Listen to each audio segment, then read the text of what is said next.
This is the Bitcoin Made Simple podcast. Here's your host, Corey Tusick. Hey everybody, thanks for tuning in. On today's episode, I interview Adam Ortolf, Adam O as he's better known. On Twitter, you can find him under the handle @DenverBitcoin. Adam is with Upstream Data, and at Upstream Data, what they do is they're part of the community that is working with energy companies and gas companies to convert wasted energy into electricity to mine Bitcoin.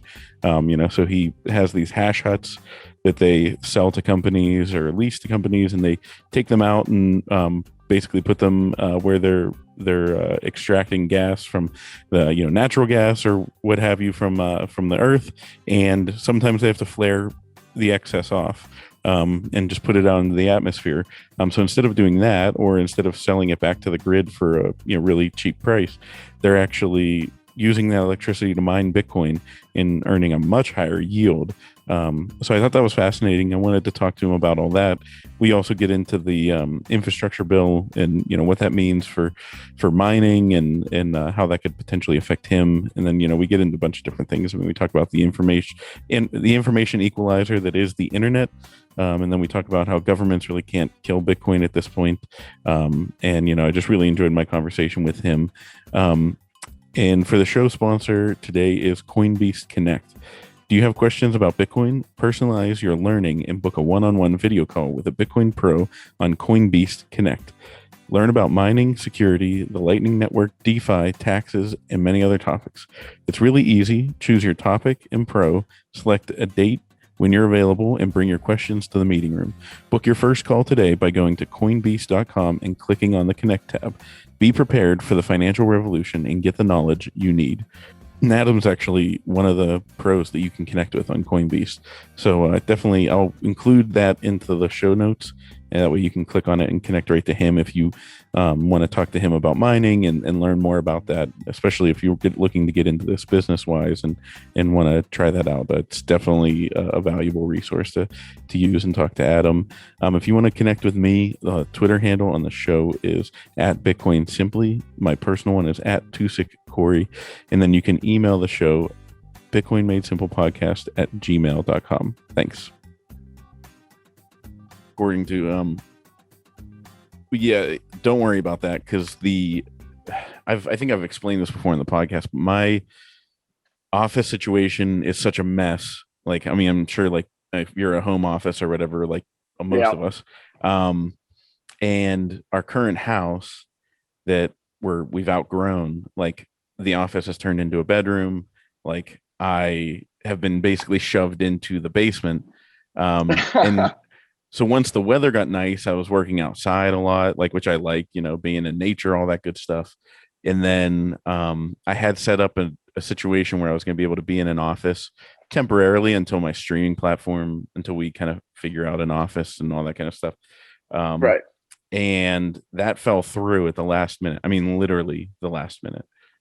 Like I was walking into the office and it fell through. I hate that. So I'm currently back. I'm in my and I've been doing the podcast from the backyard lately, but it is so hot today that I just couldn't handle it. Where are you at? I'm in my basement. I'm in Pittsburgh. No, I mean, you're in Pittsburgh. Okay. Yeah. So I got my Steelers shirt on, like totally professional. Nice. My brother-in-law is a big Steelers fan. Well, got that's a terrible towel like every game, Yep. Oh yeah. It's a badge of honor. That is the terrible towel sacred in this. Sacred. Area.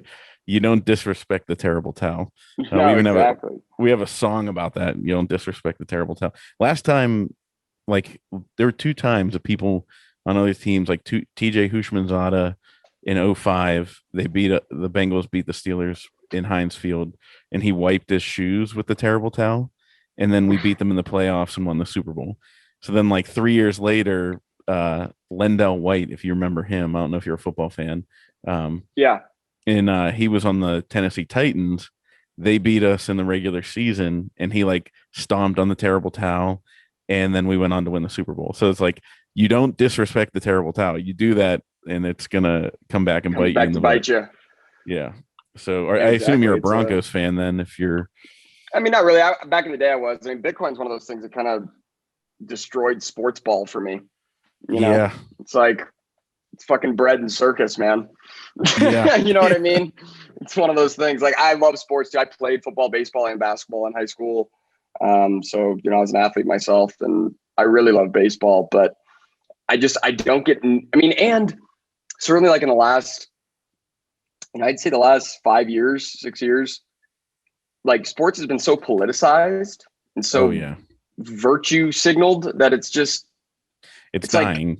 Yeah. it's like, what am I watching here? Like I'm watching, like this isn't even really an athletic competition more as it is just like a popularity get together. Like it's like they're like athletes are becoming more celebrity than they are athletes.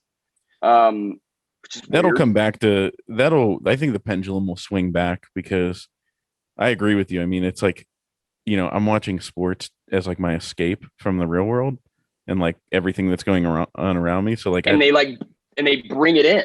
They yeah, suck in all the virtue nonsense from the real world and they like made it a part of the sports now. And it's like, yeah. And like, I think the NBA is going to see, like, I think the NBA went with the strategy of let's focus on the players and not the teams. People are fans of LeBron, so they'll be a fan of him wherever they go. But that has long-term ramifications because teams really are about team loyalty, where you're from. Like, you're from Denver, you're a Broncos fan. Boom. Like that's your, there's a localism to it, but if the NBA like they went all in, they were like, oh, it's about the player, and you have to market the players. But like I always say, whenever we have like Steelers players that'll sit there and start like kind of basically disrespecting the fans or whatever, or all that kind of stuff. And I always say, I'm like, look, I getting was too big for their britches, yeah, and I was like, I was here before you, I'm here during you, and I'll be here after you. So like you are nothing. You are just a player. You can, Antonio Brown, go ahead, go do whatever you want, leave, and we'll be fine because I'm. It's about the team. It's not about the players for me. So it's yeah. I could go on and on. I think it'll bite them in the butt, and it's going to come back and eventually they're going to realize they've got to. Well, it already is. I mean, their ratings are shit already. I mean, they're the Olympics too. Like. I haven't watched a single. I watched like I was at a bar on a double date, and I watched like in the background. I saw like maybe 3 minutes of some women's swimming competition. That's all the Olympics I've watched this entire year. And it's also weird because they keep referring to it as the 2020 Olympics. I know. I'm like because it's like they're making up for last year or some shit. Like let's just pretend that this whole thing didn't happen. Yeah, let's just pretend like it's still 2020 for some reason. Let's try to pretend that we didn't just like ruin everybody's lives for no reason. I could go down that rabbit hole, but I won't. Oh my gosh, ridiculous. Cool, man. So how do you start this off? Let's do it. Yeah, let's get into it. I mean, yeah, basically this is how I start off, and I just start BSing, and then I was doing a Twitter space last night, and I said, because everybody else, there's a lot of podcasts and you got to find a way to differentiate yourself. And so it's like, I'm not that well versed in Bitcoin. Like I get it to the point where I'm like, I'm a maximalist and I can talk to other people about it. So I want to bring people in, ask them questions, figure out, like learn more for myself. But I'm such a bullshitter that it just like naturally has evolved into like this, almost like a style, like just casual conversation and like open forum. Like we go down, if somebody, like I write questions down ahead of time, and then I find out that usually we end up touching like a couple of them, and we go down like I had Dylan LeClaire on, and we were talking about hockey because he played same college level hockey I did, and like just stuff like that. And it's like, yeah, that's fine with me because everybody, last thing I want to do is bring you on and ask you the questions everybody heard you answer on another podcast. That's true. And there's going to be some overlap, inevitably. I mean, there's not many, even though it seems like there's a lot of Bitcoin podcasts in the grand scheme of things, there's not many of us. So there's going to be overlap. It's a small world.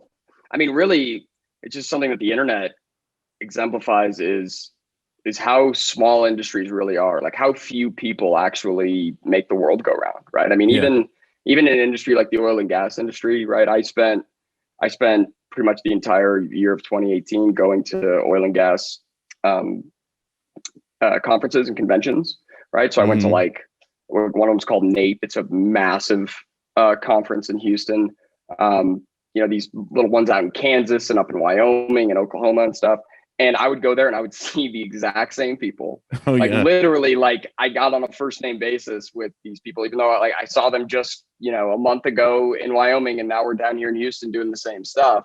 And then even to the point where I would see the same people, but they'd be working for different companies, right? It's like really incestual to where even when people leave whatever position they're in, they'd go do that same job, like at another company, literally another company, like maybe on like 2 floors up in the same building. Like, dude, it's so funny because that's exactly how the film business is too. Like people think it's this like big, huge thing. And I don't even know if that's my background, but like, I go to like the film festivals before COVID all over the world, Toronto, obviously be in LA for stuff. And then, the Cannes Film Festival in France, Berlin, in Germany. You could go out to Tokyo, everywhere. And like, it would be the same people. Like I knew them on a first name basis. We'd run into each other and like, almost like you run into your friends in the hallway in like high school where you're like, have that quick, like 2-second conversation. Hey, how you doing? And like, we just pass each other by like as if it's a regular day. And like, it hit me the one time I said to my brother-in-law who was working with me at the time, I was like, how weird is it that we're in Germany right now and like we just passed like 3 people and we're like, hey, how you doing? Whatever, like, yeah, let's catch up later, as if that's like a normal thing to be like, the last time I saw you was in California and the next time I'll see you is like 3 months from now in England. Like it's so bizarre. But that's it is incestuous because you sit there and you'd be like, oh, there's Galen, and like, oh wait, he doesn't work for that, that's a different company, huh? You're like, oh, he's somewhere else now. And I'm sure a lot of Bitcoin's not much. Bitcoin's even probably like, to another level of being small, right? I mean, it's a really pretty niche kind of community right now. I don't think that the majority of Bitcoin, people that are building and working for Bitcoin, I'm not sure how much of that is truly like even reflected on Twitter, right? Like, is Twitter a good reflection of Bitcoin? I don't think so. I think the Bitcoin community is far larger than what Twitter is. Like significantly larger. There's like maybe 1,000 of us out there on Twitter that are all like, talk about Bitcoin on a daily basis. It's interesting because you can talk about that in terms of, nowadays you can talk about that in terms of the physical world, right? Because there's certainly something to be said about, localism and how quickly and you can be connected with your neighbors and your community. I mean, there's so many apps now, like the neighborhood apps where people are like, like grouping up. But beyond that, like with the internet and especially with things like Twitter, I mean, anything that you're passionate about. I mean, if you're totally into making, 1/1000th scale model airplanes, like you can find everyone else on earth that is into that. You know what I mean? And like you can interact with them on a daily basis. And you can make that community and nobody's going to laugh. Yeah. No. It's like, nobody's going to be or like, it's all going to be normal. Right. And you'll end up like knowing everyone in the world that's serious about making these model airplanes. Right. And it's to the point where if you end up meeting somebody that makes model airplanes and they're not a part of the internet community, you're like, dude, why aren't you online with us? Like everyone that does this is also here so that no matter where we are, we can all be together. And so like, I think there's this, this is new. Like, I think we quickly, as humans, we quickly adopt technology and we quickly make it the norm, but we don't take note of the fact that we're early on in the development of something. Yeah. Right? Like, as far as we're concerned, the internet's been around forever. It's like, it hasn't, right? The consumer internet's been around for like really about like 15 years. Yeah. If we're going to talk about the internet in your pocket, even less than that, really. What Twitter didn't get, made until 2006, I think. 2006, maybe. But still, no, that's when it was invented. Yeah, I'm thinking only, on your phone. 15 years. Yeah, but like, and then you talk about the iPhone, right? Like, when was the first iPhone? Wasn't it? I think it was like 08 or something like that. or I think something, right in 08 there. or 09. Yeah. Something like that. Yeah. So it's like we've only really had the consumer internet for,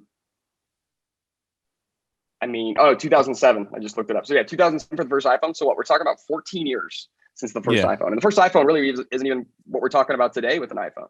No, We're it's talking, I mean, completely now we're talking different. about having like augmented reality. You know, you can use your phone as like a measuring tool, you know, to measure distances between 2 points and things like that. I mean, we are just at the very beginning. This is, you know, we're a couple steps in to the consumer internet, and we have this thing called Bitcoin now, right? And like Bitcoin came really quick in terms Oh of, yeah. you know, it was bang bang, it was internet Bitcoin. I mean, you could almost look at it that way, right? In terms of consumer internet. And so It is I think crazy people because underestimate. it's gonna, like, you think about how much further growth we have to go in the consumer internet, Oh and Bitcoin's been this entrenched. It's like, dude, this is gonna explode. Like, people have well, no yeah. idea. Well, and think about this world. I mean, we're not even at a point in this world where everyone has, you know, economic and reliable, abundant electricity, right? Let Yeah. alone internet, right? And so, you know, we still have I think over 1.5 billion people to really bring into the modern era in terms of, you know, technologically speaking. Otherwise, they're left in the past, right? They're left to just kind of sit there and wither while the rest of the world can leverage technology and flourish. And it's a Yeah. tragedy, right? I think Bitcoin's going to be something that helps to remedy that issue, right? Helps incentivize people to go out and take risk to provide electricity for others. But beyond that, I think it's, you know, it's that acceleration point where if you look at it on a graph, you think about a curve of productivity and technological advancement. And I feel like we're right at the part of the curve where we're just about to like pull our first or second G force, you know, like Yeah. our faces are just about to start, you know, melting, We're if you will. gonna start pushed into our seats a little more now. Exactly. Like I think, and because it's one of those things where as you develop newer technology, you can leverage that technology to develop newer technology, right? And that's part of, I think it's a real huge part of the consumer internet is the collaborative aspect, right? Just what I just mentioned about the model airplane thing, right? Where anybody that's looking to innovate or invent, right, in this world, they can much more easily collaborate. They can much more easily get funding to do research and development. They can much more easily get people excited and aware of one of their ideas, right? And so things are happening faster. And ultimately, I think Bitcoin is this kind of natural result because it's going to be the native economic driver of the internet. And you know, we have this money that's native to the internet, controlled by no one. It really makes it brings liberty to a lot of people who may not have liberty kind of in this physical world, like in the whatever country they're living in. But if they're able to Yeah. access the internet, they can live freely in many ways, right? They can potentially, you know, have sovereign control over their money, which is a pretty damn important way or important aspect of being free, right? The ability to physically move anywhere in the world and take your wealth with you without asking permission. Like I think that it's all kind of coming together naturally, and Hmm. we underestimate how early we are. I think we're so quick to look back and just be like, well, you know, it's the internet's been around forever now. It's like, no, it really Yeah. hasn't been around forever. Like this is new. This is still new. Yeah. And I always tell people, you know, like, as humans, we tend to believe that we live in the penultimate moment of history, you know, where it's like, this is it, everything's coming together, you know, like, you know, I mean, what did they with Vietnam and like in the 60s, like what did all the people at Woodstock think? They thought this shit is ending, you know what I mean? Like they were like, it's all over. So, you know, we always tend to think that, but we really are, we're getting closer, and it's like, it's definitely one of the most exciting times to be alive. um Oh, but also, definitely. they're also trying to, you know, shove us back in our boxes. And I think that, you know, I don't, I mean, I not to get into COVID, but I'm like, you know, it's a real virus, definitely, you know, people get it and it makes them sick, sure. um do I think that they powers that be have used it to manipulate everybody? 100%. That's what I told my wife was going to happen, right when I told her in March of 2020 that was Oh what no, was going to and that's happen. the thing. Like people act as though if you call out the hysteria or a lot of it is just truly just nonsense, right? A lot of it is just pretty blatant, kind of these nonsensical procedures that Yeah. apparently provide safety. Things like you have to wear your mask when you go to the bathroom and at a restaurant, and like when you walk back to your table, you can take it off. You like all this kind of arbitrary bullshit that like everyone can plainly see is just ridiculous. When you push back against that, a lot of the times the knee-jerk reaction is that you're like a denier, right? Like you deny the existence of this thing. And I think that that's ridiculous. Like I'm not going to deny the flu virus, right? The flu has always been around, and the flu has always been really deadly. That's the thing, is the flu has always killed tons of people each year. Oh yeah. Way more than it should for, considering where we're at with modern medicine. And it's predominantly elderly people, and it's predominantly people that are already sick and immunocompromised. And I think people too always, right, I think people always underestimate, like they go, oh, I had the flu. And like, no, you had a cold. Like the flu is really bad. Yeah, the flu sucks. Yeah, like the flu is like you sit there like, am I dying? Yep. Like, oh yeah. You have that thought like, oh my God, like, do I go to the hospital? And so, and the flu, and it's really tragic, right? Like it's something we should strive to be better at in terms of treating the flu and preventing the flu, definitely. But not at the cost of liberty, not at the cost of our lives, right? Not at the cost of living. Yeah. I think is really what those who are on the side of the aisle that maybe tend to call this hysteria or nonsense, like myself, I think people that are on my side of that spectrum, the way I see it is not that this doesn't exist. I think that this is just a bullshit overreaction, and an opportunity for the state to grab liberties, right? And to really step over a lot of different lines that they haven't been able to cross until they could put, quote unquote, emergency measures behind their behavior.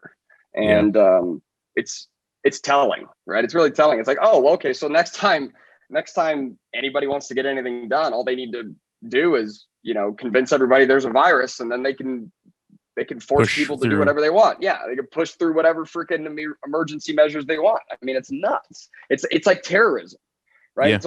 It's like what they did with 9/11 with the Patriot Act, where it's like, oh, well, we're afraid of terrorists, so we're going to absolutely and utterly invade the privacy of every single one of our citizens. It's like, what?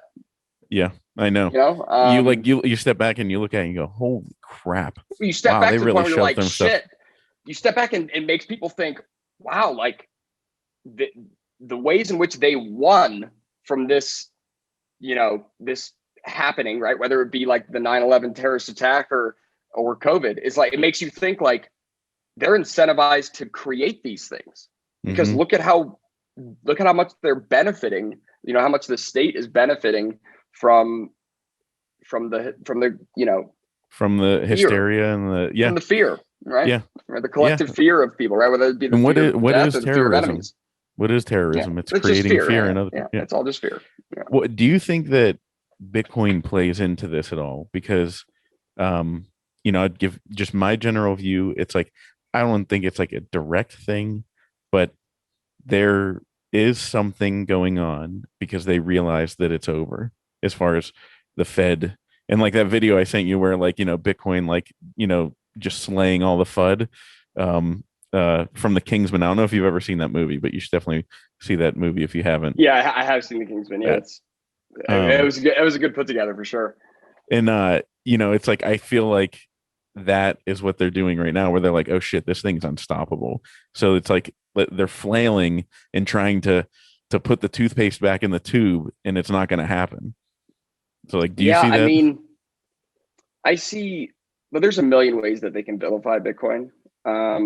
They've tried, probably half of them, and they'll keep trying the half that they've already tried, and then, but this is the thing about Bitcoin, and the thing about the kind of the recent news around it, right, with the infrastructure bill the last kind of couple of weeks, and talking about how regulators are going to treat node operators and Bitcoin miners, the whole definition of a financial broker and things. What this shows is how it really matters it's of vital importance that the network you're talking about when you're talking about transacting value is government hard, right? If you want to talk about a decentralized, immutable network, the words decentralized and the word immutable in that context refer to being government hard, right? Refer to the fact that geographically this is so decentralized, there's no single physical point of failure. But beyond that, it's immutable even by the most powerful entities known to man, right? And so I think what's going to start to play out here is at least a more stark difference will come to light between Bitcoin and all this other shit, all the vaporware, ERC20 tokens, the Ethereum tokens, all this DeFi. They're not government hard. They're really not. Like the bottom line is these protocols could be shut down. These networks could be shut down.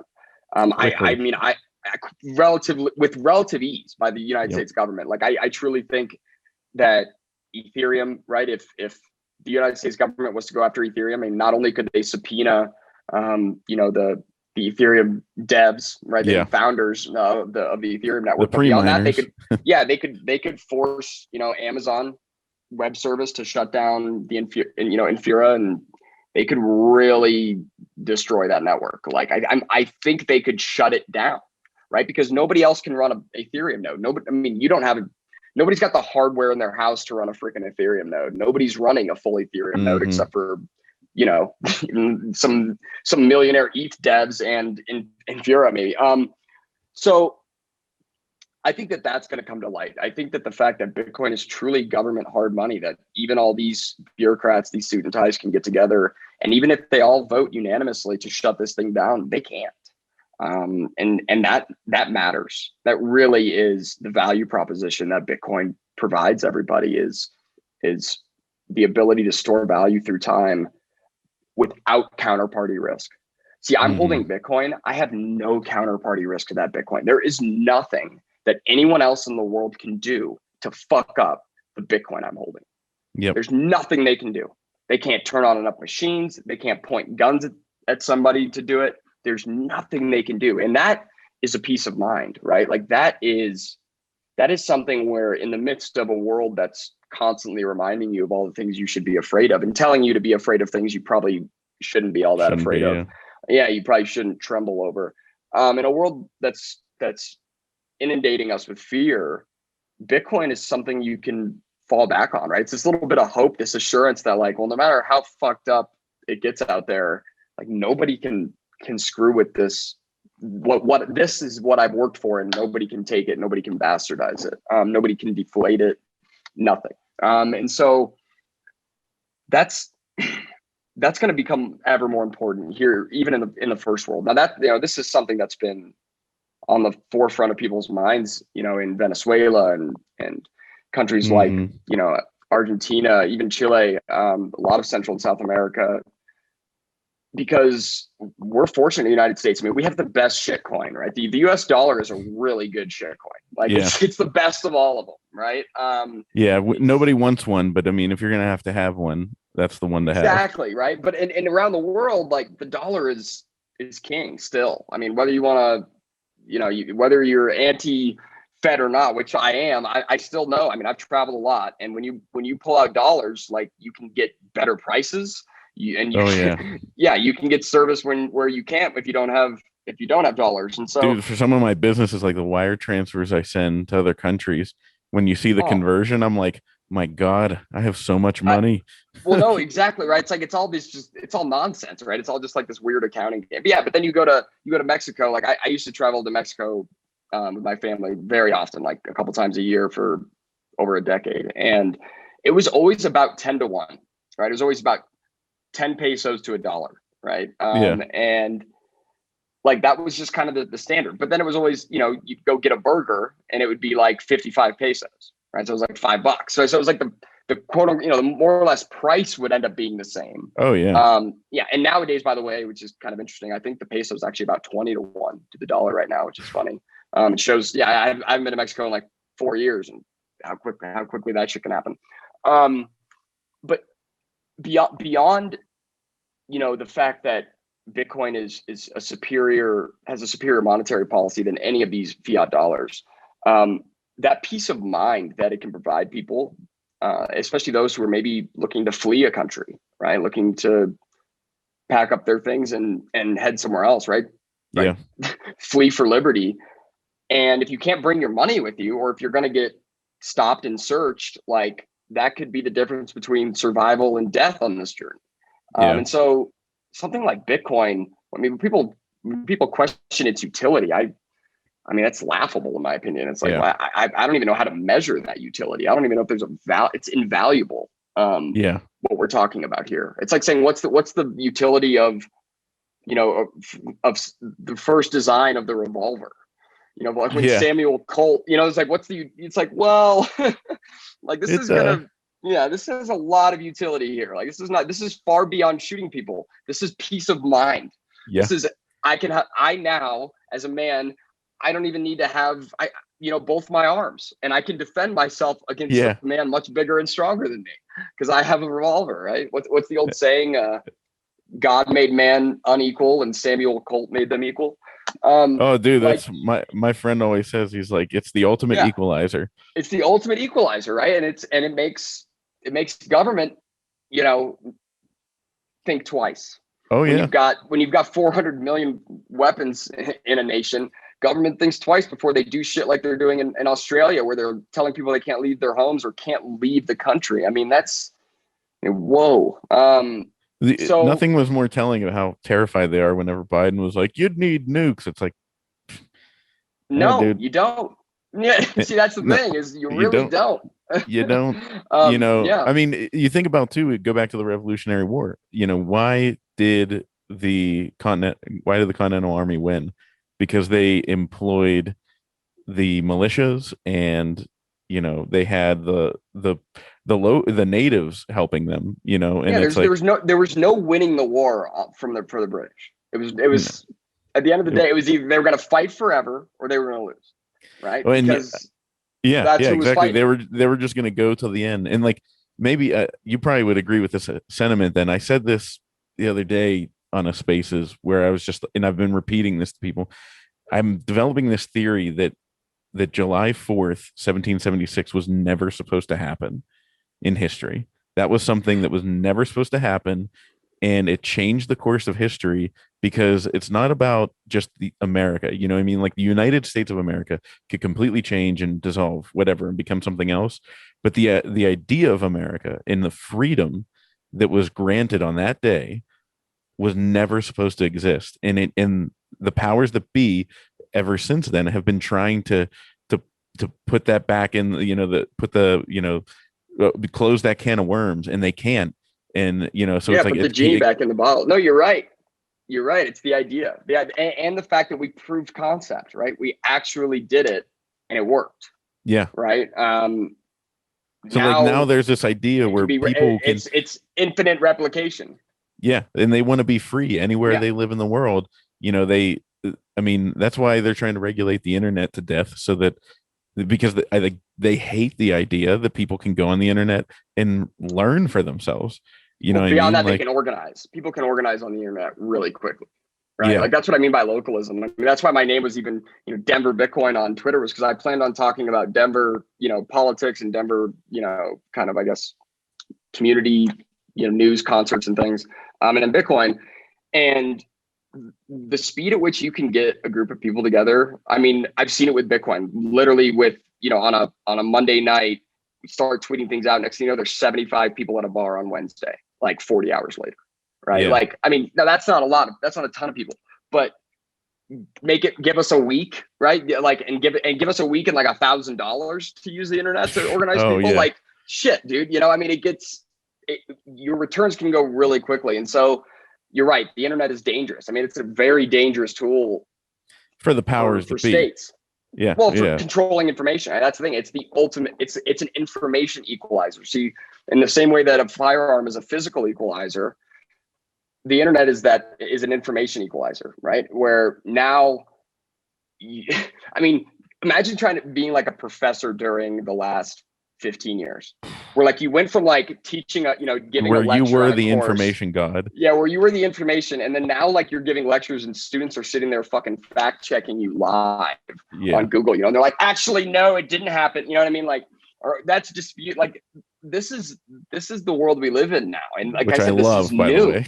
This is new. That. Yeah, this is very new, and so and see that's where it gets dangerous. Is that okay? Well, if we have this open information system, then the way in which to control what information gets out is not by the traditional techniques of being the only one talking about it, but it's by discrediting anybody who speaks about information that's contrary to what you'd like, right? So then what you do is that's when you bring in cancel culture, right? And you say, well, even though all the words that this guy said make a lot of sense, like he's a bigot, so nothing he says can matter.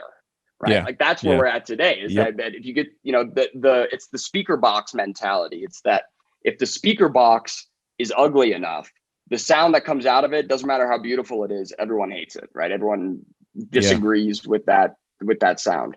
It's like if Hitler said the sky is blue, it's like, is it not true because Hitler said it? Like, no, it is. I mean, you know what I mean? Yeah. And so it's just one of those things where it's this war of narrative and this war of terminology, and the words we use have become obfuscated to a ridiculous degree. I mean, look at decentralization, look at immutable, like we spoke about earlier with all these shitcoins, right? They're not decentralized. I mean, the majority of them are not decentralized, but the word decentralized will be mentioned, a million times on their webpage and in their white paper and whatever else.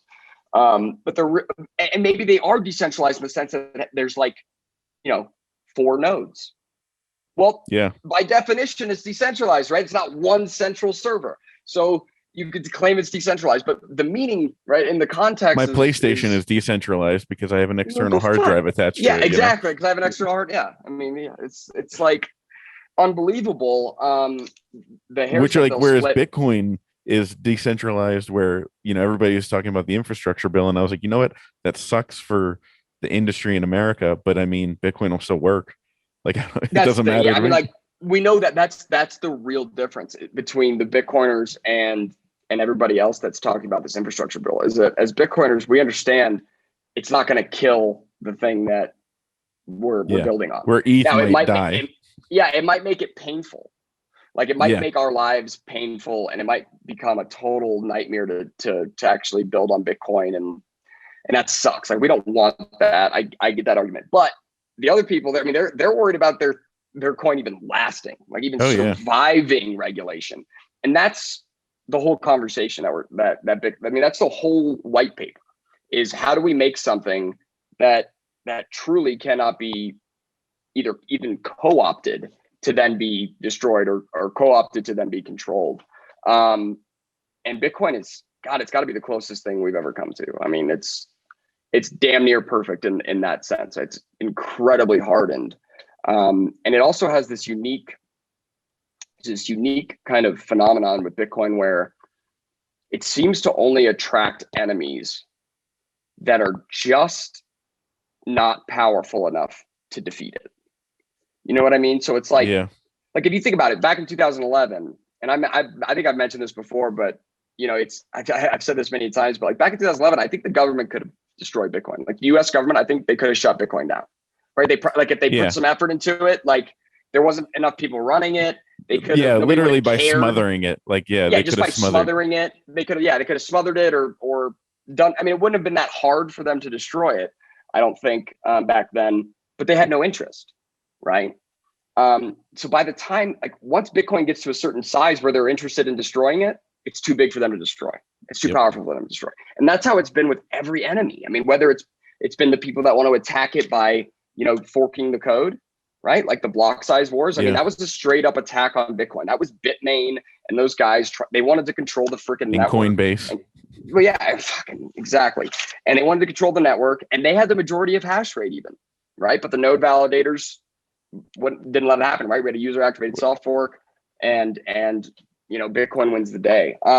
Learning that was like one of the most empowering things, like that happened, because I'm class of 2020, so like learning that happened, I was like, wow, like Guy Swan walked me through all that, and I was like, oh Yeah. shit, this thing's unbeatable. Guy And Swan's a great resource to talk to exactly about the block wars. He made a great comparison one time, or a great analogy one time. He said, that the increasing in block size is like if we're standing next to the ocean and we're trying to empty out the ocean, like the water in the ocean, and we're using like a 12-ounce drinking glass to try to empty the ocean. And the Bitcoin Cash guys, the big blockers, came by and said, hey, instead of using that cup, you should use this 5-gallon bucket. Yeah. Right. And we went, well, that's still not going to fucking solve this problem. Yeah. Okay. It doesn't fix what you wanted to. Yeah. Yeah. It's going to be faster. Yeah. You're right. Like actually maybe even like significantly faster. Right.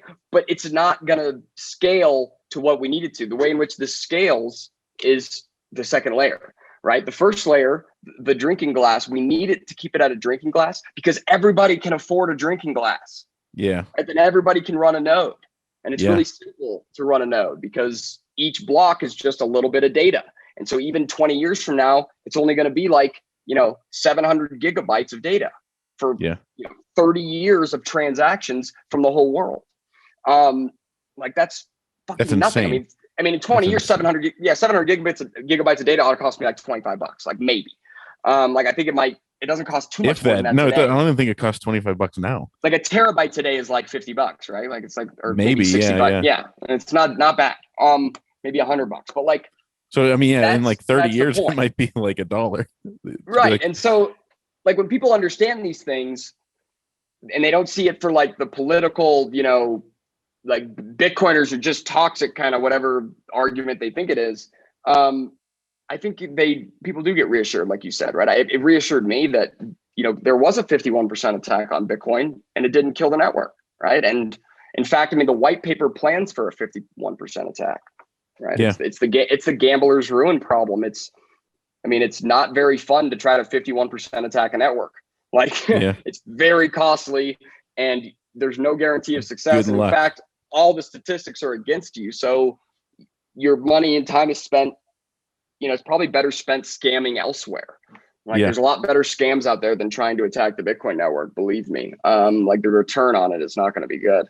So, I think that's in a nutshell, the infrastructure bill. I think that's, and these regulations that are coming, that's on a long horizon. That's really what's happening now is we're going to see the cannon fodder, the shit coins just take it in the teeth because they're not government hard.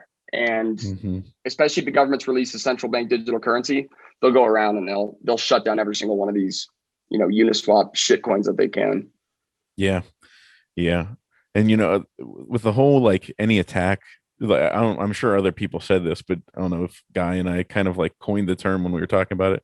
And I said, like, because he said, they all want to fork. So it's like, go ahead and fork. And I was like, go fork off in the corner, like, go ahead, go fork off in the corner by yourself. Yeah, fork off.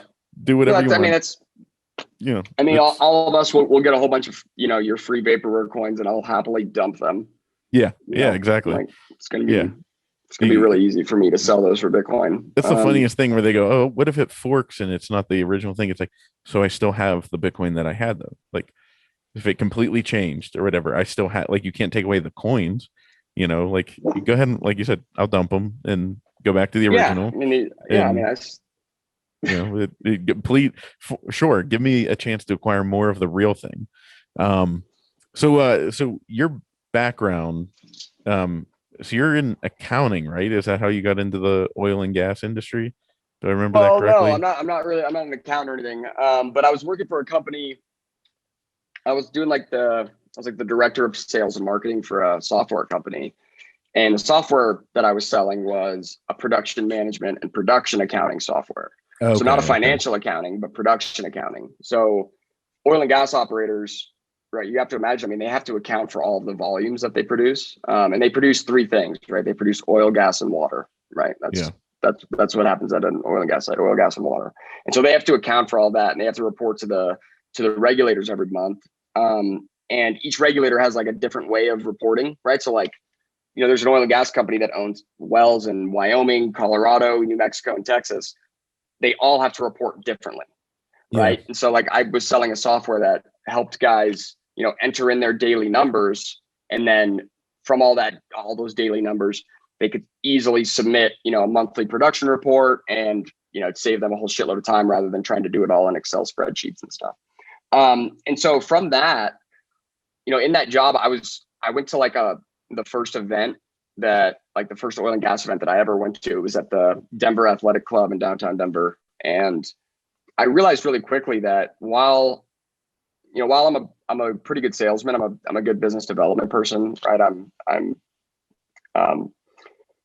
pretty conversational, I guess, even with strangers in a new industry. If I didn't have a proficient understanding of what our software did, I wasn't going to be able to sell to these guys, right? You can't bullshit guys in the oil field. You can't bullshit these engineers, right? Yep. It's also the best way to be a salesman. You got to actually believe it. You can't. Well, you got to actually know. Yeah. I mean, you got to actually know what value you're selling, right? Like in order to truly be a good salesman.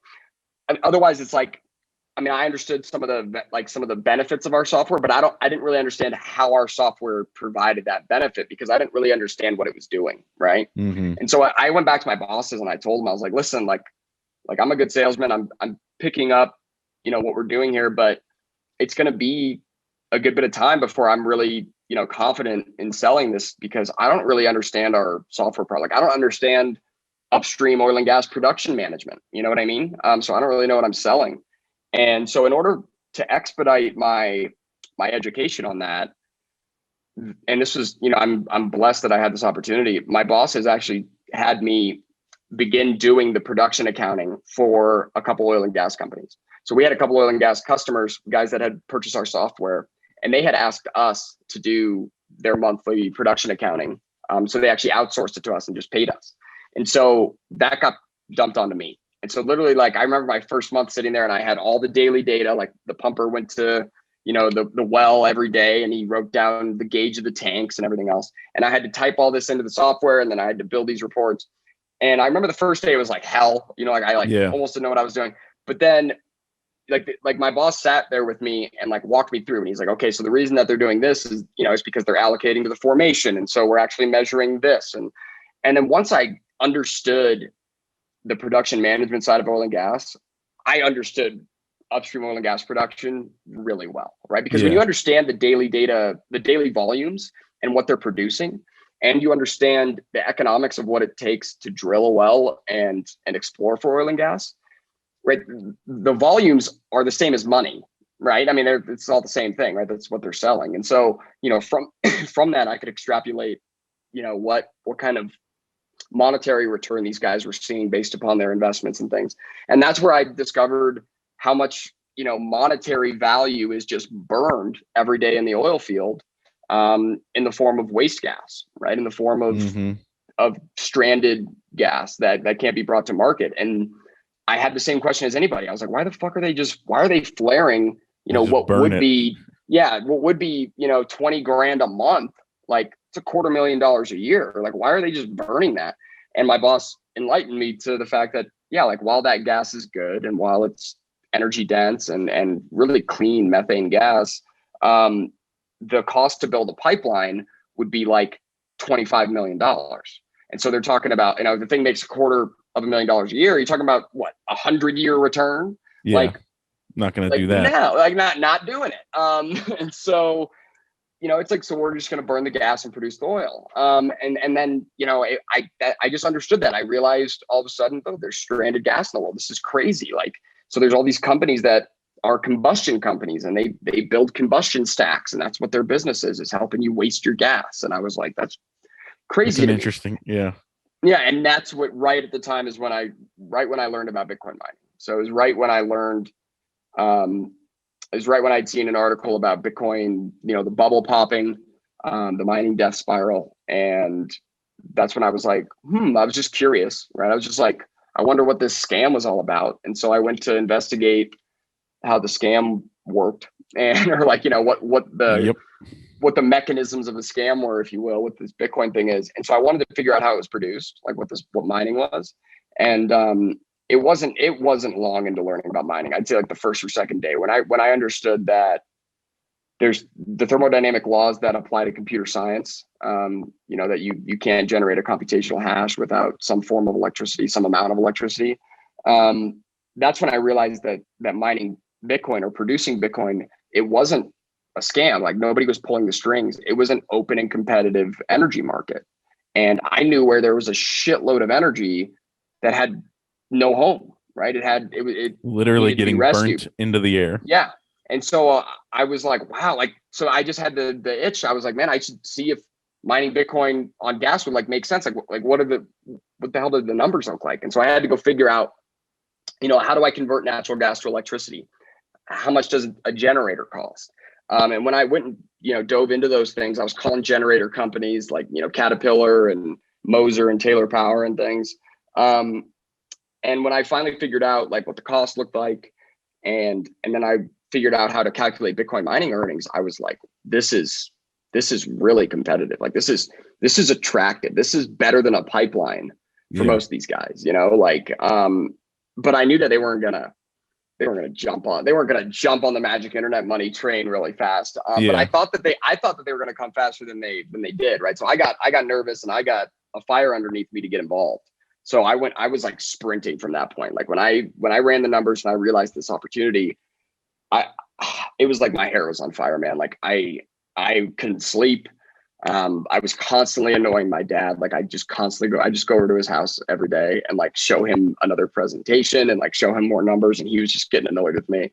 But I inevitably annoyed him, to invest, right? I annoyed him enough to finally invest with me because it was a good idea, right? He couldn't argue the facts that like this opportunity was real and, it was worth the risk. We'll put it that way, right? It was worth at least trying, taking some risk on this. May not be worth risking the farm yet, but it's worth taking a little risk. And since then, man, it's just been a ride. It's just been crazy. The last 1,000 days have been insane. It's really cool because the last 6 months, 7 months, I'm not really sure when this happened or why this happened. I think volcanoes had something to do with it, but but Bitcoin mining became sexy, right? Like for some reason, all of a sudden, mining Bitcoin like off grid and stuff like became cool. And it wasn't cool. Like when I started, it was not cool what I was talking about. Like nobody wanted to talk to me about mining Bitcoin in the oil field on gas. But now I think people have been educated and now they see kind of how harmonious, upstream energy production and Bitcoin mining are, right? They live in complete harmony, and anybody that's producing energy, anybody that's generating power today, they ought to be taking a serious look at mining Bitcoin because it's a really innovative technology, disruptive technology when it comes to producing power. So would we be able to get a chapter going in, or an arm of the business going in Pittsburgh? Because we have Western Pennsylvania has tons of gas. We are like, I think the New York Times at one point said, like in an article, which I mean, they're so credible, so I'm not going to cite them as, but they said something. They like said that Western Pennsylvania is like the Saudi Arabia of natural gas, and there's tons of natural gas wells around us. So I know like Consol Energy, is People's Gas, all that kind of stuff. So yeah, I don't know how do I get started in that then? Because I mean, I own a streaming platform that's launching and in the movie business and do a podcast now. So how do I also add, energy to my, do I just call Consol Energy and be like, hey, do you want to make some extra money? Hey, I mean, that opportunity is open, right? I mean, picking up the phone and finding an oil and gas producer that's got some stranded gas and working a deal with them. Hey, the world is our oyster. There's plenty of guys doing that right now. I'm working with a lot of them. And you're right, out in Pennsylvania, we've sent a couple of Upstream Data hash huts out to Pennsylvania. So you do have some out here? Oh yeah, yeah. There's some guys mining Bitcoin out there with gas. We've delivered I think like 125 to North America so far. So we've got a lot out there. How much does a hash hut cost? Anywhere between 15 to 135, 140 grand. And how long? What's the ROI like time frame? I mean, I know it all depends. Fluctuates with. I mean, the Bitcoin variables price. are crazy, right? Yeah, the variables are crazy. They're because if you go with older generation machines, it's going to be different than newer generation machines, obviously. But the ROI is pretty attractive. It's competitive with a pipeline for sure. I'd say, all in, ROIs are looking like, 12 to 24 months. Oh, that's I mean, easy. with these oil and gas guys, a lot of them build pipelines with, the hopes of getting it back in 4 years. And that's if natural gas remains, relatively valuable throughout those 1,300 days or whatever. But, I think with some of the newer machines, that ROI can be stretched out maybe a little bit more because they're a little bit more capital intensive. But this is the thing. This is where oil and gas guys are getting really excited. Okay, and I'm talking to them constantly, like morning to night. I'm on the phone with oil and gas producers, and you're an right oil now man. when you exactly right I'm an right now oil when you man. run I'm an oil man. Right now when you run the numbers, like guys that are selling gas to the pipeline, that have pipeline access, they're probably getting $2.50, maybe a little bit more than that, maybe a little bit less per MCF of gas that they sell to that pipeline. And an MCF is 1,000 cubic feet. If you look at mining Bitcoin with like the newer generation ASICs right now, we'll put it this way: back in May, when it peaked, when the S19s and the newer generation, their profitability kind of peaked. Recently, they were making about $44 an MCF. So like as opposed to $2, as opposed to $2. And right now Wow. they're making like $30 an MCF. The S9s are closer to like, $10 to $13 an MCF. So it's like still 5 times more attractive than selling to a pipeline. So there's some guys out there like, they've got a lot of oil and gas assets, and they've got some wells over here where maybe they're flaring a little bit of gas, but over here they're selling gas.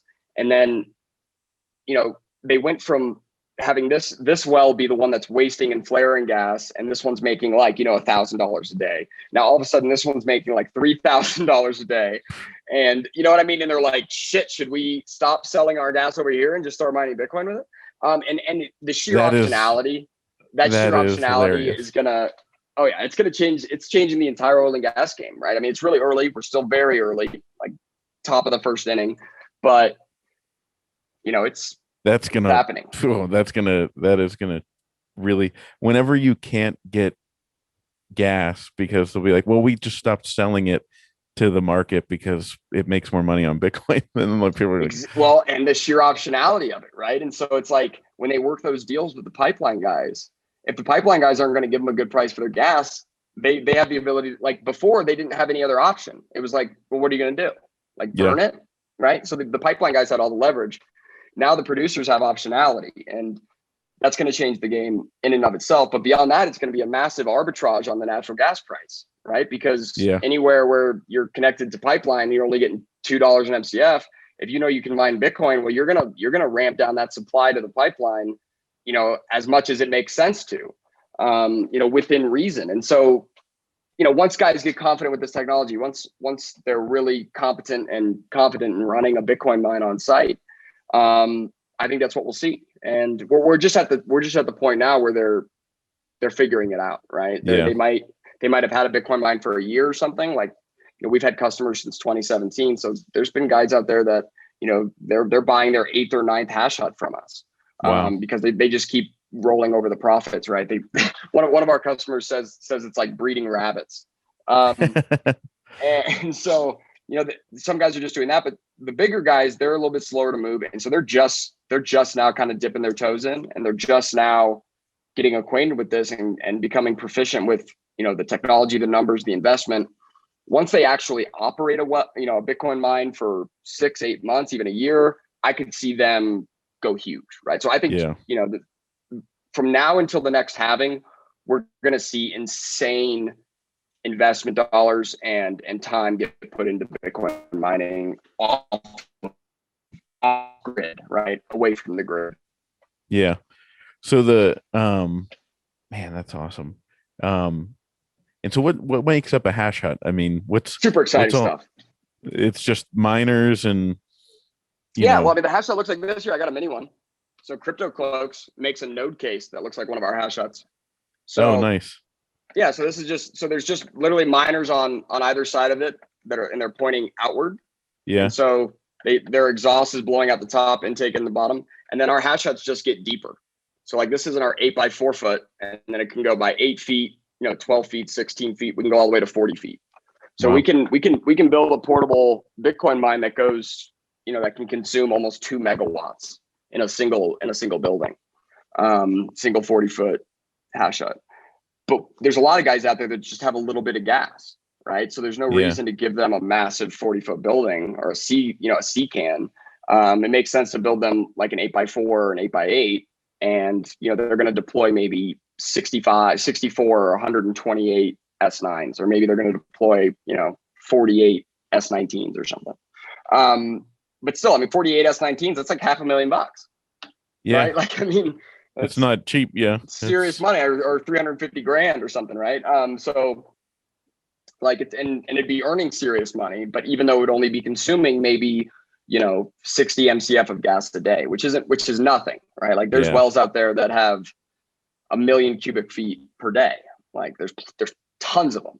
And the amount that gets flared every day, I think, is anywhere between like 1.5 billion to 3 billion cubic feet per day in the US. So, wow. It's possible. It's like 12 gigawatts of continuous power. It's fucking insane. It's like, that's nuts. Insane amounts of power that just gets burned off and no utility returned. Now, so the recent legislation bullshit, you're one of the people that it directly affects. It's only going to affect them as much as the IRS enforces it to that degree, right? Like I think it leaves it open for the IRS to then determine whether or not somebody is a financial broker, right? I guess in that piece. But you're definitely right. Like it's gonna, oil and gas companies are already at a point where they want to stay kind of an arm's length away from Bitcoin. Like, we offer a service at Upstream Data where we'll even, we'll convert their mining rewards to dollars so that they never actually custody Bitcoin. And so that like they're not actually dealing with it, right? Just because for some of them, there's just red tape and it's too much. Yeah, it's too much. Just kind of like corporate nonsense, right? That kind of comes like it's the risk is because nobody understands it. Nobody wants to, they're too afraid of it. There's also the concept right now where there's, I know of oil and gas companies that looked into mining Bitcoin and got really close to purchasing infrastructure to do so. And they got told that they were going to lose their business insurance if they owned any kind of cryptocurrency mining hardware. Right. And really? Without business insurance, they can't operate. So they were like, well, I guess we're not mining Bitcoin anytime soon. So like this is still early. And yes, I think the number one reluctancy I'd say the number one obstacle for oil and gas producers to get involved in mining Bitcoin is regulatory unclarity, right? Regulatory uncertainty, I guess would be the way to say it, right? Mm-hmm. They're afraid of what they don't know, and they're afraid of what might happen, the what ifs, that they could be seen as some type of financial or monetary processor or something like that. Those kinds of things, when you're talking about a serious company, like they can't take those risks. And so now I think that the market will solve for that in many ways, like we did at Upstream, where we help mitigate that for some oil and gas companies where they don't have to touch Bitcoin. I think that there's going to be other services that pop up where not only do they kind of professionalize the custodial aspect of dealing with Bitcoin, but then they can offer you collateralized loans, up to maybe 50, 70 cents loan to value, so that you can then take that money and go expand your business elsewhere. Like I think there's going to be a lot of financialization and tools that get tools and services that get directed specifically for oil and gas producers that want to mine Bitcoin. Again, we're just so early, right? Yeah. The infrastructure bill doesn't help. And obviously whoever has been lobbying in Washington on behalf of Bitcoin hasn't been doing shit. Because here we are. And this kind of like came out of the blue. Like nobody saw it coming. It was, what the hell? It's government at its finest, where they just throw it like one page into like a 2,700 page document, and they don't understand 2,700 pages. I mean, that is insane. Nobody read that thing.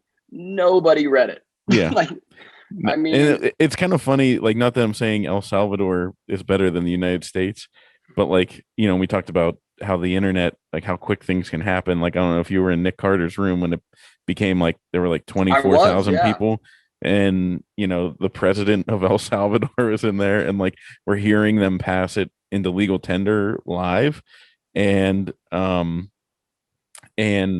like the virality of the internet, but and how quickly we can organize. But also, like, I think they said something like, oh yeah, we're not like the United States, like it's just one page, like it's just one thing. It's let's make Bitcoin legal tender.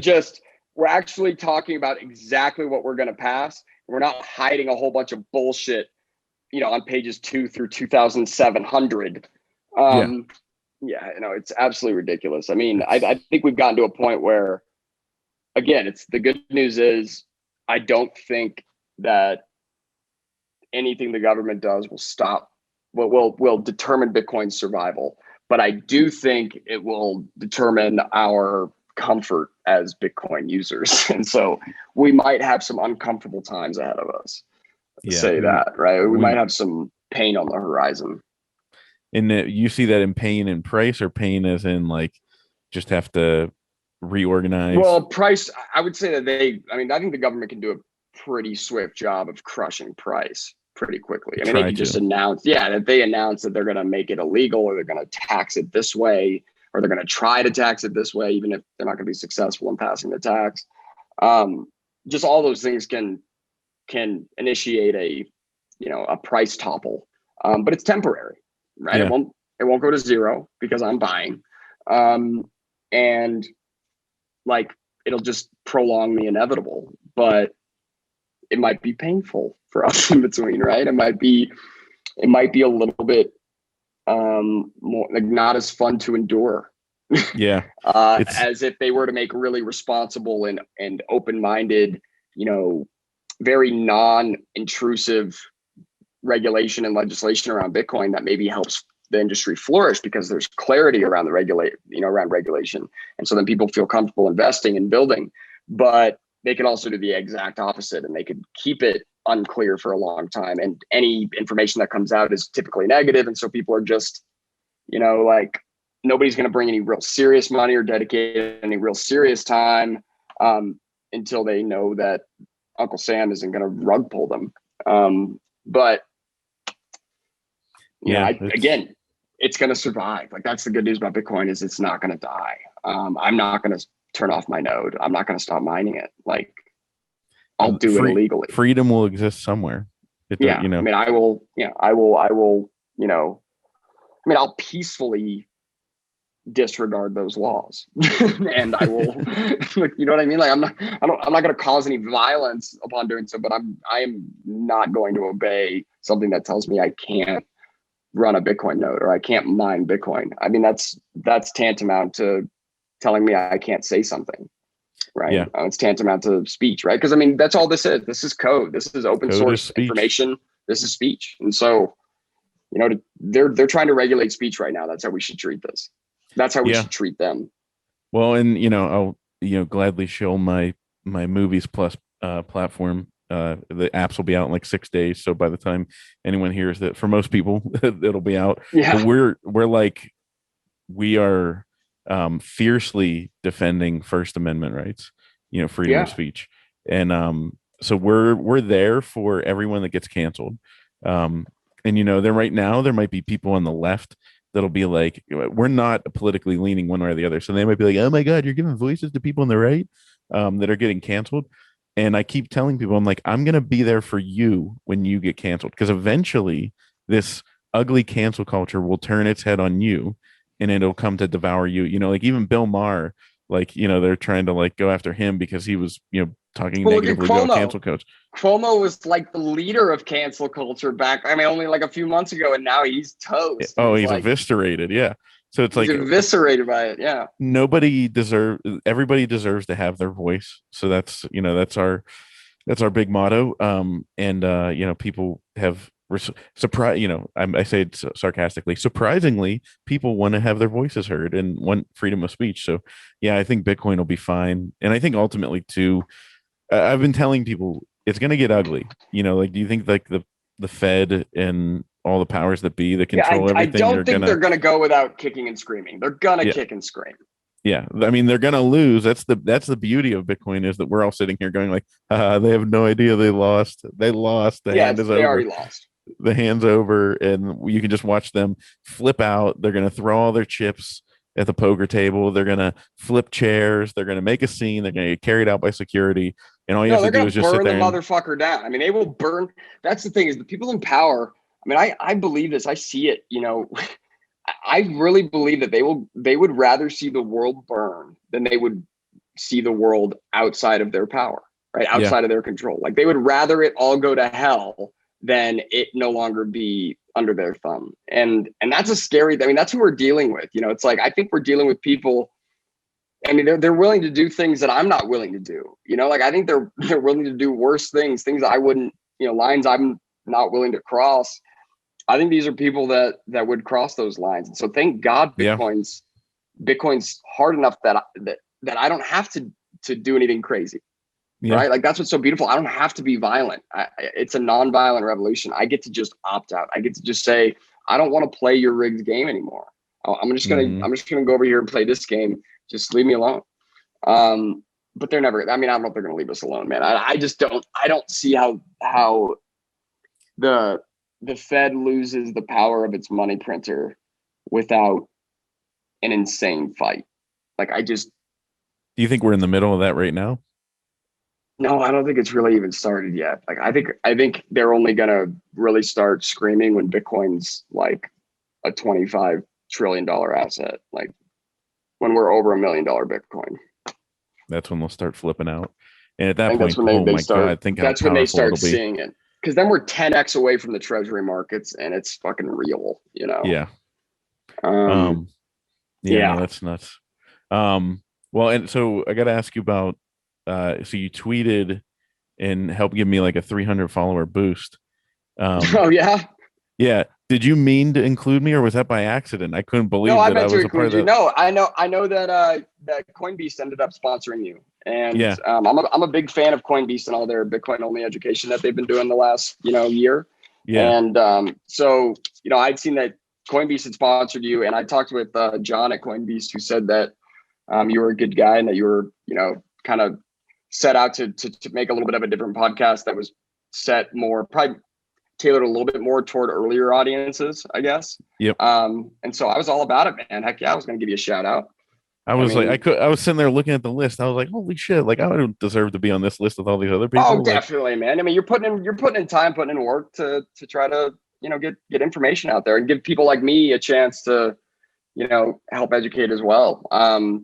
Plus, it sounds like you had some sweet guests. I mean, if you had Dylan on, I mean, he's awesome. I freaking love talking with Dylan. He was one of the few that back in like the 2018 bear market, there was only like 25 of us that were out there tweeting about Bitcoin when it was crashing at $3,000. Yeah.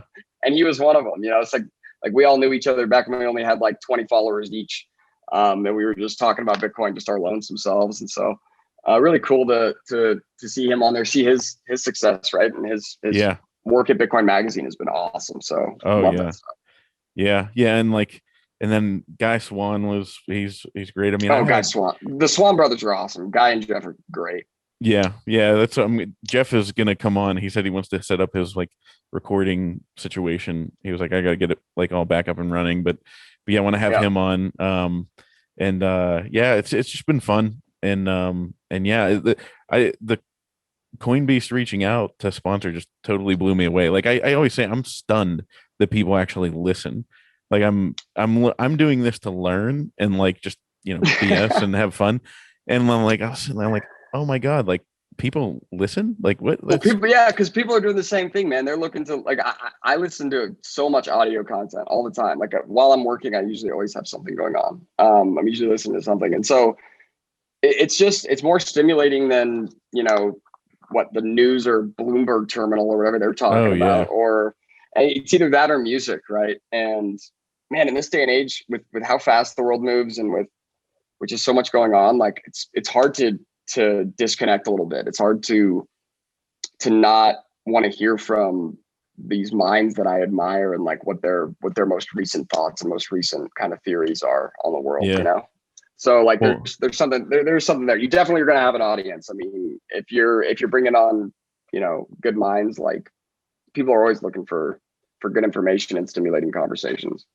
Yeah. And so you're a partner with Coinbase, right? Well, no, I help them out. I mean, I kind of work for them, I guess. But they came to me early on and just were asking if I could help them, you know, get a Twitter presence and like just help them,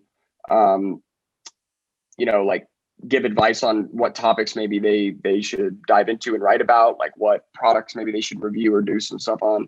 And so I was just kind of helping them out. And then they asked me to be one of the pros on their Coinbase Connect platform, right? So that I could, anybody that wanted to learn about mining, they could pay to get connected with me and do like a consultation. And so I was all about it, right? I mean, their mission is what is it? It's adoption through education, right? Yeah. And they're Bitcoin only. And so I've just known the guys over there. One of the Coinbase guys is also a investor in Upstream Data, actually. So and that I didn't even like know that crossover until after the fact. But you know, so we've collaborated in other ways as well. And so it's just, you know, other great Bitcoiners that are trying to help educate the world. And so I'm always happy to support and advocate for those people. You know, it's the ones that are kind of like, I don't know if they're just like clout chasing, you know what I mean? Like there's like there's like either news, like they're like Twitter accounts or whatever that pop up and they act like they're trying to be like a news source or something, but then they end up really just like shilling all these other coins and like, you know, I was thinking about doing it the other day too, is maybe people don't really know this, or they think it's not true, but it's 100% fact. Like once you get a certain amount of followers on Twitter, you'll just start getting offers from shitcoin developers to advocate for their shitcoin, and then they'll give you a whole bunch of it as payment. They're like, we'll give you like I'm gonna put together a whole bunch of screenshots, but they're like, yeah, we'll give you 100,000, you know, skeleton tokens if you you know, do a quoted tweet and retweet. We really like your Twitter content and your audience. And I'm like, fuck, I mean, so it's like literally peek behind the curtain. It's nothing more than people trying to take advantage of the FOMO money that is being invested in, you know, crypto as a whole. They're just going out and making a token, and then they just go to try to create hype, create a ticker, and spam the internet so that they get a lot of mentions, and then hopefully it'll translate into a little pump, and then they can dump all these coins they made and buy a bunch of Bitcoin. And so like, and that's all I would do if I ended up being one of these scammers, like, and took their coins. I would just go dump their tokens on the same, like I would literally be tweeting to people, hey, go buy this token at the same time that I'm dumping it on them. Oh, and that's why Bitcoiners like call out these shitcoiners. That's why we, you know, so rigorously defend and call out these people, is because what they're doing is just, it's a really simple kind of cash game. It's just a cash grab game, right? That's all it is. It's like, hey, these are hot times. If you want to grab some cash, all you got to do is make this little coin, say these words, and dump them. Like, it's Robert Breed clout. I mean, at least Robert came out and apologized. I appreciate his apology. Oh yeah, I've tried to get him back on the podcast because he blocked me, but then he unblocked me. I've tried to get him on. I told him I use the GIF from The Office whenever Michael's like, the prodigal son return. My son returns. You know, I was like, you'll be the prodigal son. You know, I'll welcome you back. I'll give you a hug. It just sucks because it's like, dude, and like he bought and he bought, sold, and then like he bought again and sold again, like, because you can see the transaction history. It's like, what the fuck, dude? It's like, what are you putting out there into the universe? You know what I mean? If you're like, exactly, to corrupt your own freaking mind and your own psyche. It truly does. It truly does. And you know, that's the thing. Like, I mean, I tweeted out the other day that I would, if somebody offered me 100 Bitcoin to advocate that all my followers get the vaccine, I'd screenshot it and mock them, right? And like, people give me a whole bunch of, like, first of all, everybody was like, oh, you should just take the Bitcoin and then still screenshot it and mock them. I'm like, okay, first of all, those aren't the rules of the game here, people. The whole idea of this exercise is to say, hey, would you advocate people to do something that you truly don't believe in for an amount of money? And my point is fucking no. Like, I have enough money that I don't need to break my principles, right? Mm-hmm. Like, I'm not Scrooge McDuck gajillionaire.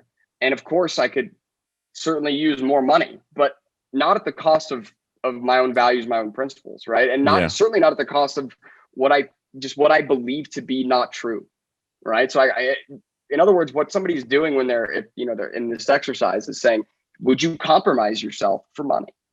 And if that answer is ever right, if that answer is ever yes, I would, then that's you've got a big problem. You've got a serious problem. You're easily compromised. Now, that being said, everyone has a price. Mine isn't money. Mine would be like, it wouldn't be giving me something, it'd be taking something away from me, right? Like, if you're gonna harm somebody I love, like, you've got leverage over me.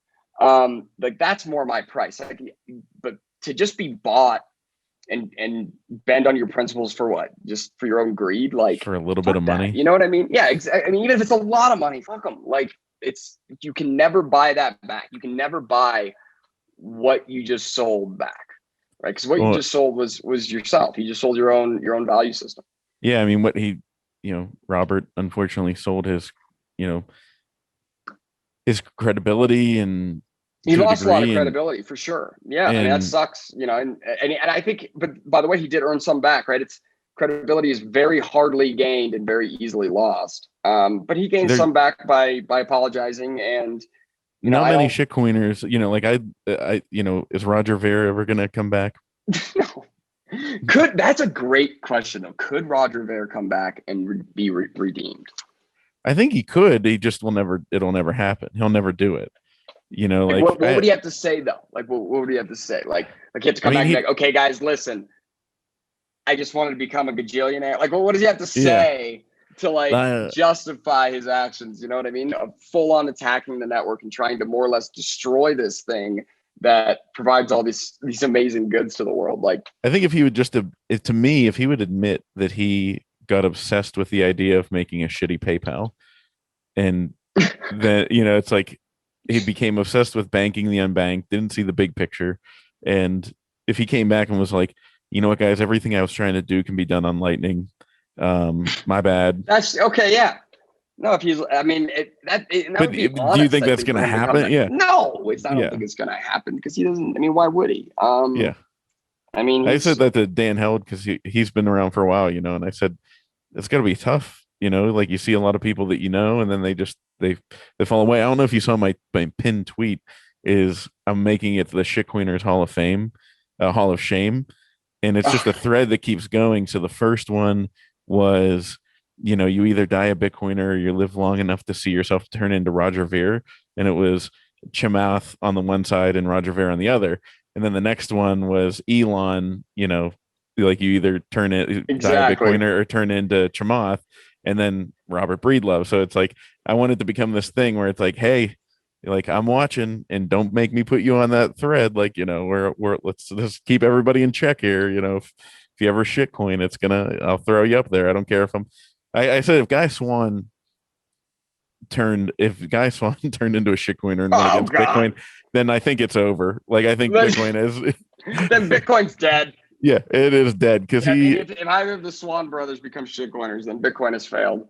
Yeah, but that'll never happen. Yeah, so no, of course not. I mean, those guys are the best. I mean, it's an interesting thing, right? And I mean, it's like, I looked at it the same way. Like, I thought it was hilarious when I went and looked at my BitClout, and I could have sold like $6,000 of tokens. Yeah. But like, what? Like, what? Yeah. At what cost? That's what I mean. Is people? I think the stack as much Bitcoin at all costs is a fun meme, and definitely I think you should sell your chairs and yeah, and I think you should look at your net worth in terms of Bitcoin, right? Because it's a really tough thing to make your net worth go up in Bitcoin, right? Like, so if you're, no matter what, all the assets you're holding, because you look at your house, right? Your house has diminished greatly in terms of how many Bitcoin is worth over the last few years, and so. I think that's a good exercise, but we should also not lose sight of, like, it doesn't mean scam to get as much Bitcoin as possible, right? It's not get as much Bitcoin at all costs. I think you can provide honest value in this world. I mean, there's so much opportunity to make money out there in the world today, especially with the internet. It's just insane to me that people go on the internet to complain about how they don't have enough opportunities to, in this world. And I'm like, you're sitting here complaining on the thing that gives you unlimited opportunities to do anything in this world. I mean, you can connect with anybody. You can send 1 million messages a day to all the people that you want to work for and hound them until one of them gets back to you. Like, you can figure out who the individuals are that would actually be interviewing you, and you can go figure out what they like, and then you could become interested. You could join the same country club as them. I mean, like, there's a million freaking ways to leverage this amazing tool known as the internet. And honestly, access to the internet for most people, they don't even pay for it. Yeah. Like, literally users are free riders.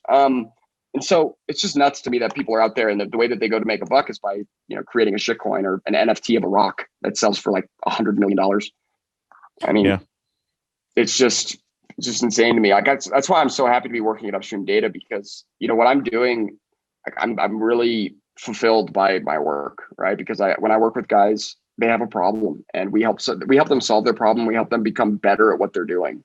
And then when you help people become better, the world becomes a better place, right? And if you get to make a profit on the way, that's fantastic. Like, I tell most people, if you think you have a business, but you're not solving a problem, you probably don't have a very good business, right? Nope. Like, if you want to start a business, go find a problem to solve, right? And then you probably have a business. Like, now all you got to do is figure out how to solve that problem for less than what you're going to charge people to do it. Most people, because they just want to get rich easy, I guess. It's a crazy world we live in these days. That's what I laughed at for years, like selling, distributing movies, and like we go to all these markets and festivals, and always got approached by somebody that made a new streaming platform, and they were like, we're gonna be, we're looking to grow, we're gonna be big, blah blah blah blah blah. And you're just like, oh, okay, like, yeah, okay, here we go. Here's another new streaming platform. Yeah, you're gonna take down Netflix. And then here I am releasing a streaming platform.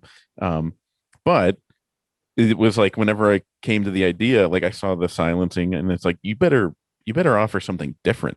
It's like, kind of had to put my balls on the line and basically, say that we'll give a voice to everybody and offer that place where there's a market. We're solving a problem. People were getting shut out, and nobody is. I mean, the amount of interest is crazy.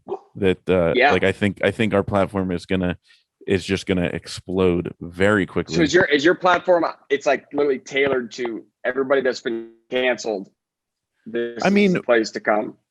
We're basically, I guess it kind of becomes that, because we're a landing spot for them, and in a lot of ideologies that are getting silenced or getting voices with us. But we also have like a cachet of like movies and stuff that like it's like extra stuff for people to watch. So my idea is like, I want people, because we're trying to, we're making it like affordable. So you can get, like, once we have everything going, it'll be like 20 the retail and $29.99, but with some promotions you can get $24.99 for the entire year. And it's like, if we have 2 movies on there that you're like, I'd buy those movies, then you're getting those for, you're paying 2 for $25, and then you get everything else for free, basically. You know what I mean? Like, that's the mentality we want people to have. Well, yeah, and honestly, dude, if you set it at like $2.50 a month, like, which would be $30 a year, right? Like, you're beyond competitive.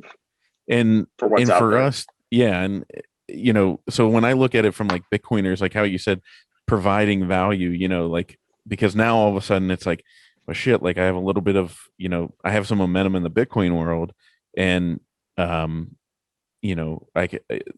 people want to probably come and watch stuff on our platform. And I, by the way, I've said it a million times to people, but I'm making an animated show for the platform, and it's going to be called The Citadel, and it's all Bitcoiners living in the Citadel. And it's going to be like a Family Guy humor style. But like, for me to get Bitcoiners to want, I don't want them to just come to the platform and support me because I'm a Bitcoiner. like I have to give them value where they could look at it and go, you know what, for $25, here's 2 documentaries that I really wanted to watch. So I'll pay that. And then, we'll reward them. Like their faith in us is going to be that they're going to get a bunch of content, in the next year to come, that's going to be satisfying for Bitcoiners. And yeah, it's be interesting, but no, it'll be fun, man. I mean, I think it'd be fun to talk to, to have kind of those dialogues with people who have been, quote unquote canceled, and to kind of see what that looks like and see I mean, I've always wanted to kind of hear that experience. I mean, I think it's insane that social media completely canceled Donald Trump. I mean, I think that's like one of the most un-American things that was the I've most ever heard of in my entire life. I mean, it's so fucking disgusting. I can't believe people aren't like, and I don't like him. I don't really, I mean, honestly, I don't like any of them. Like, I don't like, I won't like one politician. There's not one person. Absolutely insane that there's like this. I mean, you can silence the sitting president. You can see how powerful information is then, right? That they literally can't take this guy. They can't stand him leveraging their platforms to put out messages that they don't like. And they just really hate him. And so, I mean, I know that was just crazy to me. Like, I'm interested to hear, I mean, I haven't heard from Donald Trump since, like, I don't think anybody has, right? The guy hasn't like talked at all since Biden was inaugurated. And so, I'm curious to see kind of how all that pans out, because it's absolute bullshit, right? I mean, we can't have this precedent. I mean, that's like the Catholic Church back in the day, where they used to literally be able to exile people. And because, 90% of people on earth were Catholic, like, people were literally ostracized from the world. And social media companies have a similar kind of a power. Certainly internet service providers have that power. And if it comes to a head, we're gonna have like that'll turn into kinetic war really quickly if we talk about people getting silenced on mass scale. Problem is that they'll just pick and choose. They'll just pick and choose who they silence. It's just I have a potential solution to that we can talk about here if you have a minute once we're done recording, because I might I don't know if you're interested in investing in other things and all that, but that's my big. I'll tell you about it once we stop recording. I don't want to release too much info out there to people that I don't want them to run with the idea. But anyways, well, dude, Adam, thanks so much for coming on. I really appreciate it. Tell people where they can find you, and and where they can keep track. And if they also want to, Coinbeast, I mean, thanks for them sponsoring. And if they want to talk to you, they can actually do that. They can just go on to Coinbase Connect and boom, sit down, and you'll give them everything they need. So that's definitely one place. So you can find me on Twitter at Denver Bitcoin. But if you want to connect, definitely check out coinbeast.com. There's a connect button on the top there, and you can go see. It's not just me. There's a bunch of other Bitcoin professionals in the industry that kind of have different various topics of expertise. Mine happens to be mining, and so I talk with people all the time who are interested in either investing in Bitcoin mining, or maybe they're already mining a little bit, but they're looking at going to like an industrial scale. And so they're just looking for some insight. I donate half of those proceeds to Bitcoin core devs. So the money that you spend to meet with me, not all of it's going to my pocket. A lot of it's going just to, help Bitcoin core developers feed themselves.